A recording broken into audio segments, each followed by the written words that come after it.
मांड पंथ पूर्णतः भोजन कर चुके, तब बाबा ने उन्हें एक प्याला छाछ पीने को दिया। उसके श्वेत रंग से वे प्रसन्न हो गए, परंतु उदर में जरा सी भी गुंजाइश न होने के कारण उन्होंने केवल एक घूंट ही पिया। उनका यह देखिए, बाबा की सेवा में सब भक्त बैठते थे, प्रवचन सुनते थे। बाबा का जब प्रवचन समाप्त होता था तो नैवेद्य भक्त लाते थे। नैवेद्य माने प्रसाद। कोई भोजन लाता था, कोई रोटी सब्जी लाता था, कोई खीर पूड़ी लाता था। जैसे भी भोजन लेकर आते थे सब लोग प्रसाद के रूप में। तो सत्संग बाबा डेली करते थे। जब समाप्त हो जाता था तो बाबा जो जितने भक्त प्रसाद लाए थे सब भक्त आपस में बांटकर सब बाती से खाते थे। तब सबने भोजन कर चुके थे। तो उस समय हेमंत पंत भी प्रवचन बाबा सुनाकर जब समाप्त हो गया था, सब भक्त भोजन कर चुके थे, तृप्त हो चुके थे भोजन से। हेमंत पंत भी भोजन कर कर तृप्त हो चुके थे। तो उस समय बाबा ने हेमंत पंत को क्या कहते हैं, छाछ माने माठा कहते हैं, देहाती भाषा में माठा कहते हैं। जो हम दही को महते हैं, घी निकालते हैं, जो बनता है पानी, उसको हम छाछ कहते हैं या देहात में माठा कहते हैं। तो कोई भक्त छाछ लाया था, माने छाछ माठा। बाबा कहे बाबा कि हेमंत पंत इसको पी जाओ। तो हेमंत पंत के भोजन इतना तृप्त कर चुके थे कि थोड़ा भी उनके भीतर गुंजाइश नहीं था कि भाई और अधिक भोजन कुछ खा पी ले, यानी इसके ऊपर से कुछ खा ले। तो उस समय एक घोट ही पिए, एक घोट ही बाबा के कहने पर छाछ को पिए। बाबा कहे कि भाई हेमंत पंत, ऐसा सुअवसर नहीं मिलेगा, तुम अभी सभी पी जाओ। सुअवसर, क्योंकि बाबा आगे मिलेगा कि बाबा शरीर त्यागने वाले हैं, फिर अब कब क्या में होगा कोई नहीं जानता है। ऐसा सुअवसर नहीं मिलेगा कि फिर तुझे मैं सांस का माठा पिलाऊंगा। तो हेमंत पंत ने बाबा का अनुरोध पर सारा माठा पी गए। थोड़ा भी गुंजाइश न रहने के कारण बाबा का आशीर्वाद समझकर वो सारा माठा पी गए। कहने का मतलब, जब गुरु कुछ आपको रिक्वेस्ट करता है तो उसमें कुछ गुण होता है, लेकिन भक्त, साधारण भक्त समझ नहीं पाते हैं कि भाई गुरु क्यों लिए बार बार कह रहा है कि सारा सुअवसर निकलने मत जो, ये पी जाओ। किस लिए कि भाई गुरु जानता है कि कब भक्त के लिए अच्छा है, कब भक्त के लिए ये नुकसान है। भक्त नहीं समझ पाता है। गुरु तो त्रिकालदर्शी होता है, वो आपकी मन की प्रवृत्तियों को, आपको क्या आने वाली आफत विपद सुअवसर को सबको जानता है।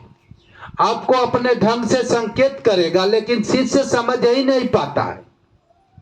जैसे मैं बताया कि भाई, जैसे मैं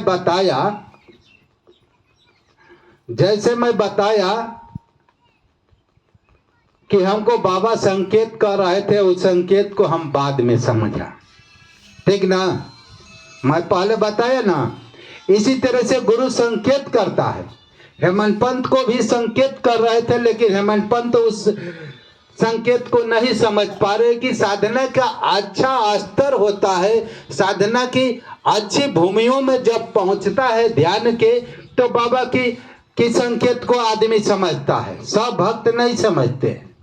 अच्छी भूमिया में, माने अच्छे ध्यान की भूमियों में पहुंचता है गति में, तभी संकेत को, बाबा को वही भक्त समझ पाता है। हर भक्त नहीं समझ पाएंगे।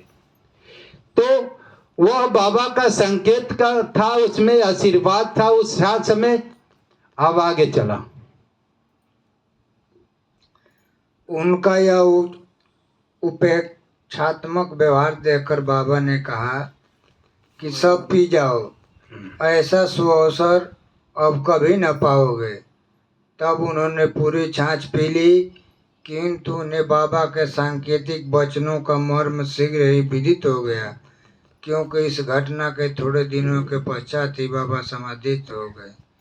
पाठकों, देखिए, उनको पता चल गया, बाद में चला कि बाबा हमको क्यों जोर दे रहे थे छाछ को पीने के लिए, क्यों जोर दे रहे थे।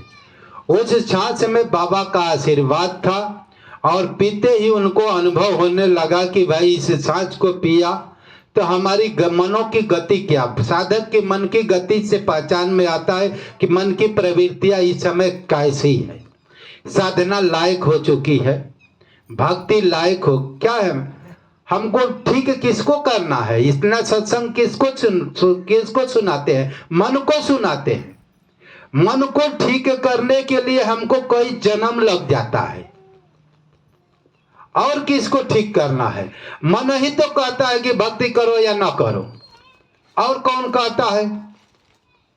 तो मन को ठीक है, वो जब सांस को पिए तो उनकी मन की गति में परिवर्तन आ गया, भक्ति में परिवर्तन आ गया, साधना में परिवर्तन आ गया, साधना की गति आगे बढ़ने लगी। तो उसने समझ गए बाबा हेमंत पंत ने कि भाई हमको क्यों बाबा जोर दे रहे थे। उसका आशीर्वाद था कि भाई पी जाओ, पी जाओ। और पीते ही उनको समझ में आ गया कि बाबा हमको इसीलिए किया। और बाबा आगे चलकर मिलेगा कि बाबा कुछ दिनों के बाद थोड़े ही दिन में अपना शरीर को त्याग दिए। आगे चला। पाठकों, अब हमें अवश्य हेमंत पंत के प्रति कृतज्ञ होना चाहिए, क्योंकि उन्होंने तो छाछ का प्याला पिया, परंतु वे हमारे लिए अतिष्ट मात्रा में श्री साईं लीला रूपी अमृत दे गए। आओ हम उस अमृत के प्याले पीकर जीवन को संतुष्ट और सुखी बनाएं। देखिए, हेमंत पंत ने तो बाबा का आशीर्वाद को पी गए, माने छाछ को पी गए, लेकिन उस आशीर्वाद के स्वरूप में हमें साईं चरित्र रूपी ग्रंथ दे गए, जो ये हमेशा अमृत झरता रहता है। इसको पाठक पढ़ते हैं तो इसमें से रस टपकता है, भक्ति का, ज्ञान का, विज्ञान का, सजनता का, निर्मलता का, चरित्र का, कि हमारा चरित्र कैसा होना चाहिए, संत का, निर्मल चरित्र का, इसमें से रस टपकता है। जो आज हम सब जी भर के जो भी पाठकगण पढ़ते हैं, जी भर कर इसका छाछ रूपी साईं चरित्र ग्रंथ रूपी रस का स्वादन करता है। ये क्यों करता है? हेमंत पंत पर बाबा की कृपा थी कि आज ये ग्रंथ आज हम लोग के लिए उपयोगी सिद्ध हुआ है, जिसके द्वारा हम बाबा की भक्ति करते हैं और चलते रहते हैं। बोलिए सद्गुरु साईनाथ महाराज की जय।